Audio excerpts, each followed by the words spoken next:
دوسری بات مفسرین نے یہ بھی لکھی کہ بعض اوقات یہ ہوتا ہے کہ انسان اپنے گناہ پر، اپنے جرم پر کوئی بہانہ تلاش کر کے لوگوں کو مطمئن کر لیتا ہے. جو اس نے جرم کیا، کسی سے زیادتی کی، کسی کا حق غصب کیا، تو لوگوں نے ملامت کی تو وہ کوئی بہانہ تراشتا ہے اور لوگوں کو مطمئن کر لیتا ہے. بعض اوقات لاجواب کر دیتا ہے، بعض اوقات مطمئن بھی کر لیتا ہے. وہ لوگوں کو تو مطمئن کر لیتا ہے لیکن وہ خود مطمئن نہیں ہو سکتا. جس نے جرم کیا ہوتا ہے، جرم اس کو اندر سے ڈستا رہتا ہے، اس کا ضمیر اس کو ٹھوکریں مارتا رہتا ہے، اندر کی بے چینی اسے تنگ کرتی رہتی ہے. اگرچہ وہ دلائل سے، مکر و فریب سے، باتوں کو توڑ موڑ کے عذر کر لیتا ہے، کوئی بہانہ بنا لیتا ہے، لیکن اس کے باوجود اس کے اندر کوئی چین، اندر کوئی اطمینان نہیں ہوتا. اللہ اکبر. تو مجرم بے چین رہتا ہے. آج ہماری بے چینیوں کا ایک سبب ہمارا مالک کی دہلیز سے منہ موڑنا اور بہت سارے دیدہ نادیدہ گناہوں کا ارتکاب کرنا ہے. جب ہم سے سستیاں ہو جاتی ہیں، کوتاہیاں ہو جاتی ہیں، تو وہ گناہ ہمارا پیچھا نہیں چھوڑتے اور ہمیں بے چین اور مضطرب رکھتے ہیں. تو بعض اوقات جو ہے وہ ہم کہتے ہیں کہ پتہ نہیں بے چینی کیا ہے. بے چینی گناہوں کی ہے. گناہ طبیعت میں بے چینی پیدا کر دیتا ہے، سکون نہیں آنے دیتا. اطمینان کی دولت چھن جاتی ہے جب کوئی شخص گناہ کرتا ہے. اور یہ لازمی نہیں ہے کہ وہ کسی کا حق غصب کرے، اس نے کسی کی عزت ہی پامال کی ہو، اس نے کسی کی آبرو پہ حملہ کیا ہو. اگر نماز چھوڑی ہے تو بے چینی یہ بھی کم نہیں ہے، یہ رب کی نافرمانی ہے. اگر اس کی نظر بھٹکی ہے تو یہ بھی کم بے چینی نہیں دیتی. اگر اس کا خیال بہکا ہے، اس نے زبان سے کسی کو دکھ دیا ہے، اس نے کسی کے لیے سب و شتم کا انداز اختیار کیا ہے، گالی گلوچ کا رنگ اختیار کیا ہے، تو پھر کیا ہوا کہ یہ بے چینی اندر کو توڑتی رہتی ہے. انسان چلتا پھرتا ہے لیکن اسے طمانیت نہیں ملتی، اسے سکون نہیں ملتا. سکون کب ملے گا؟ سکون تب ملتا ہے جب کسی سے زیادتی کی ہو تو اس سے جا کے معافی مانگ لی جائے اور اس لجاجت کے ساتھ معافی مانگی جائے کہ وہ مجبور ہو جائے معاف کرنے پہ، تو پھر اندر طمانیت اتر جاتی ہے. اگر رب کی نافرمانیاں کی ہیں تو لیلۃ القدر کے دامن میں اس سے معافی مانگ لو. اتنی لجاجت سے معافی مانگو، اس قدر رو کے معافی مانگو، ترلے منت پہ اتر آؤ، ہاتھ جوڑو، آنسو بہاؤ، چیخو، چلاؤ، رو، اس کی دہلیز سے لپٹ جاؤ، اس سے اپنے گناہوں کی معذرت کرو. جب مالک نے معاف کر دیا اندر کی ساری بے چینیاں مٹ جائیں گی، دل کو قرار مل جائے گا، دل کو تسکین نصیب ہوگی. تسکین اس کی دہلیز سے تمہیں ملے گی. یہ اندر سے پھوٹتی ہے، باہر سے نہیں آتی ہے. تسکین کے قافلے اندر ہی اترتے ہیں، اندر سے اس کے سوتے پھوٹتے ہیں، اس کے چشمے پھوٹتے ہیں. ہم باہر سے ڈھونڈتے ہیں، باہر سے تسکین نہیں ملتی، یہ اندر سے آئے گی. اس لیے اس دل کے اوپر لگے ہوئے میل کچیل کو، غلاظت کو دور کر لو اور کھرچ دو دل کے اوپر پڑے ہوئے جتنے بھی زنگ ہیں. تو پھر نتیجہ کیا ہوگا؟ دل ستھرا ہوگا، مصفہ ہوگا، مزکا ہوگا، تو پھر دل پر نور ہوگا. تو پھر آپ کو زندگی گزارنے کا لطف اور سرور اور مزہ آنے لگ جائے گا. تو انسان جب دلیلیں تراشتا ہے، اس سے بعض اوقات اپنے آپ کو بھی مطمئن کرنے کی کوشش کرتا ہے، اوروں کو بھی مطمئن کر لیتا ہے، لیکن حقیقت میں اطمینان نہیں ہوتا، وہ بے چینی ہوتی ہے.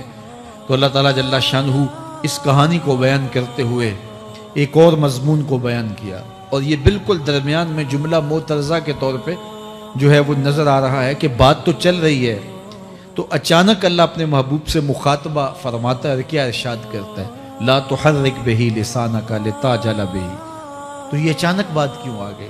اصل بات یہ تھی کہ جب وحی نازل ہوتی تو آقا کریم علیہ السلام ہمہ تن گوش ہو کے اس وحی کو سنتے، پھر اس کو محفوظ کرنے کی فکر ہوتی کہ جو میں نے سنا ہے وہ اچھی طرح مجھے یاد ہو جائے.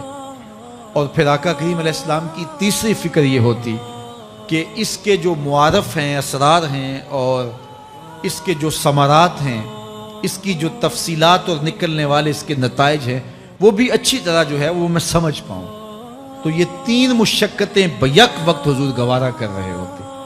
اب قیامت کا ہولناک منظر جو پیش کیا گیا، اور پھر انسان جب اپنے رب کی نافرمانی کرتا ہے تو جو اس کا حال ہوتا ہے، تو یہ سارے مضامین کو اللہ کے محبوب سن رہے تھے. حضور کے قلب اطہر پر گرانی آئی اور میرے رب کو کیسے گوارا تھا. جو حضور سن رہے تھے جلدی جلدی اس کو زبان پہ لانا چاہ رہے تھے تاکہ وہ اچھی طرح ازبر ہو جائے، لیکن اللہ نے محبوب کی اس مشقت کو دیکھا تو فرمایا لا تحرک بہی لسانک لتعجل بہی. محبوب آپ اپنی زبان کو جنبش نہ دیں، آپ جلدی کرتے ہیں تاکہ وہ جو میں نے سنا ہے وہ میری زبان پہ آ جائے. ان علینا جمعہ و قرآن، یہ ہمارے اوپر ہے، ہم آپ کے دل میں جمع بھی کریں گے. جو آپ کو سکھایا ہے وہ آپ کو یاد بھی رہے گا، وہ آپ بھول نہیں سکیں گے. فَإِذَا قَرَأْنَاهُ فَاتَّبِعْ قُرْآنَهُ، اور جب ہم پڑھ لیں تو پھر اس کے بعد آپ اس کو دہرائیں پڑھیں. ثُمَّ إِنَّ عَلَيْنَا بَيَانًا، پھر اس کی تفصیل بھی ہمارے ذمہ ہے، اس کا بیان بھی ہمارے ذمہ ہے. اس سے وہ لوگ جو حجیت حدیث کا انکار کرتے ہیں اور پھر وہ کہتے ہیں کہ نہیں بس قرآن مجید کی آیات ہی ہیں، اس کے علاوہ اور کچھ نہیں ہے، وہ من اللہ نہیں ہے، تو یہاں غور کرنا ہے. ثم ان علینا بیانہ فرمایا گیا، پھر ہمارے اوپر ہے اس کا بیان جو آپ کو ہم القاء کریں. اور آقا کریم نے فرمایا، سنن نسائی کی روایت ہے، انما اوتیت القرآن ومثلہ معہ، مجھے قرآن دیا گیا اور قرآن جتنے اور علوم بھی میرے سینے میں رکھے گئے. تو صرف قرآن ہی نہیں اتارا گیا حضور کے سینے میں، حضور کے سینے میں بہت کچھ نازل کیا. حضور کا سینہ گنجینہ ہے اسرار و معانی کا، اور اللہ تعالیٰ جل شانہ نے اپنے محبوب کو بہت کچھ عطا کیا. یہ بیان کرنے کے بعد فرمایا کلا بل تحبون العاجلہ وتذرون الآخرہ. اللہ اکبر. کوئی نہیں بلکہ یہ جو تم لوگ ہو اے کافرو، تم اس چیز کو پسند کرتے ہو جو بالکل نقد ہے، جو جلد ملنے والی ہے. دنیا کا سودا نقد ہے، دنیا کے نفع نقد ہیں، دنیا کی لذات نقد ہیں. شیطان کہتا ہے اب چوری کرو اب مال آئے گا، اب زنا کرو اب لذت ملے گی، اب ڈاکہ کرو اب امیر ہو جاؤ گے.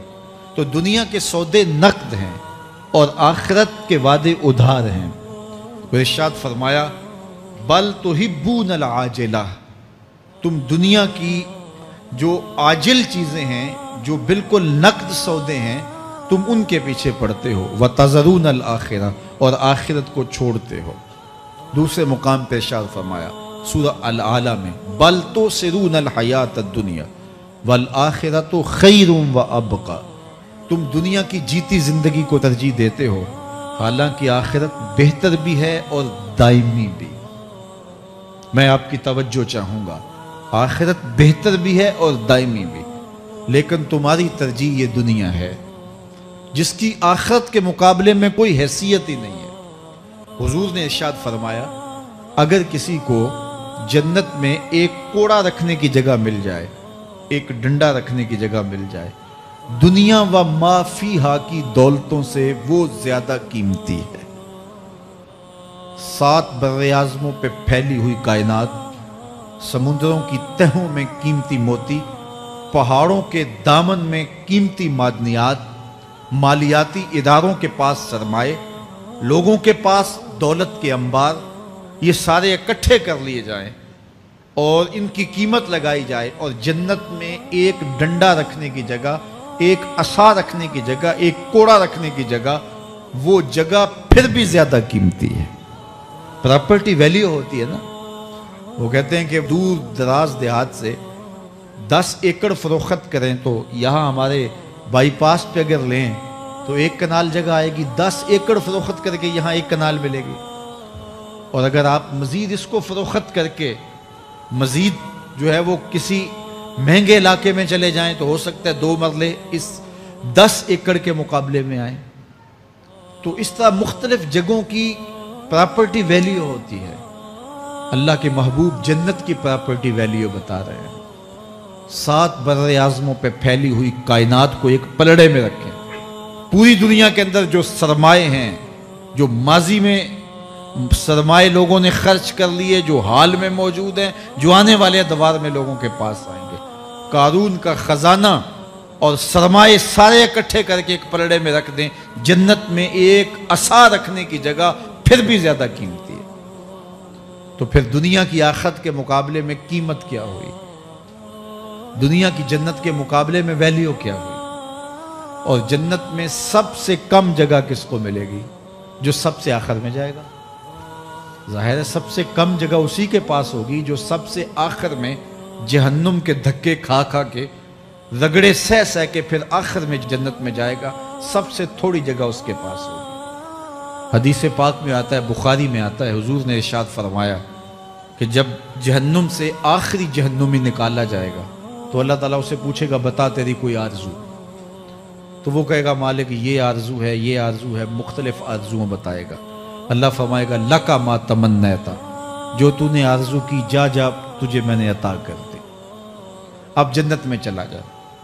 تو اس کی تو توقع یہ ہوگی کہ سایہ دیوار جنت میں جگہ مل جائے تو غنیمت ہے، اور اگر جنت کے اندر جاؤں تو کوئی جھونپڑا مل جائے 2 مرلے کا تو وہ بھی کافی ہے۔ لیکن اللہ اسے کتنی جگہ دے گا؟ اللہ فرمائے گا جا جنت میں، تیرے لیے جنت میں دنیا سے 10 گنا جگہ ہے۔ 7 بر اعظموں کو 10 سے ضرب دے تو کہا کہ دنیا سے 10 گنا جگہ تیرے لیے۔ اس کو یقین ہی نہیں آئے گا، وہ کہے گا اتسخر وانت الملک، میرے رب تو بادشاہ ہو کے مجھ سے مذاق کر رہا ہے؟ اللہ فرمائے گا نہیں، تیرے لیے 10 گنا جگہ ہے، اور اس کے لیے 10 گنا جگہ ہوگی جو سب سے آخر میں جنت میں جائے گا۔ میں آپ کی توجہ چاہوں گا، جو آخری جنتی ہے اس کے پاس کتنی جگہ ہوگی، کتنی پراپرٹی ہوگی؟ آج تو 2 10 20 50 مربع کسی کے پاس ہوں تو وہ اتراتا ہوا چلتا ہے کہ میں اتنا بڑا ذمہ دار ہوں۔ جنت میں آخری جنتی کی جگہ کتنی ہوگی؟ دنیا سے 10 گنا جگہ۔ تو داتا گنج بخش علی حجویری کی جاگیروں کا عالم کیا ہوگا؟ بابا فرید الدین گنج شکر کی جاگیروں کا عالم کیا ہوگا؟ پھر اصحاب رسول کی جاگیروں کا عالم کیا ہوگا؟ قیمتی کتنی جگہ کہ ایک ڈنڈا رکھنے کی جگہ مل جائے، دنیا و ما فیہا سے وہ قیمتی، اور وہ قیمتی جگہ دنیا سے 10 گنا جگہ اس کو دی جائے گی جو سب سے آخر میں جائے گا۔ تو مجھے بتائیے اس سے بڑا بے وقوف کوئی ہے جو آخرت کو برباد کر کے دنیا کا سودا کرتا ہے؟ بل تؤثرون الحیات الدنیا والآخرۃ خیر وابقی، کہا آخرت بہتر بھی ہے اور دائمی بھی ہے، نہ ختم ہونے والی زندگی ہے۔ تو یہاں بھی ارشاد فرمایا کلا بل تحبون العاجلہ وتذرون الآخرہ، تم نقد کے پیچھے دوڑتے ہو، آخرت جو ادھار ہے اس کی پرواہ نہیں کرتے ہو۔ یہ نقد تمہیں مل بھی جائے، پہلی تو بات ہے ملتی نہیں ہے، دنیا تمہارے آگے بھاگتی ہے اور تم پیچھے بھاگ رہے ہو۔ کچھ حصہ تمہیں مل بھی گیا تو وہ کتنے سالوں کے لیے؟ 60 سال 70 سال، یہ تو بڑی لمبی زندگی ہے۔ ہمارے ہاں 45 سال ایوریج نکالی گئی ہے۔ 60 سال بھی کوئی جی لے، 70 سال بھی کوئی جی لے، کیا حیثیت ہے آخرت کے مقابلے میں؟ آخرت کا ایک دن یوم حشر قرآن بتاتا ہے 50,000 سال کا ہوگا۔ 50 سال کا نہیں، 50-100 سال کا نہیں، 50,000 سال کا ایک دن، پھر اس کے بعد نہ ختم ہونے والی زندگی۔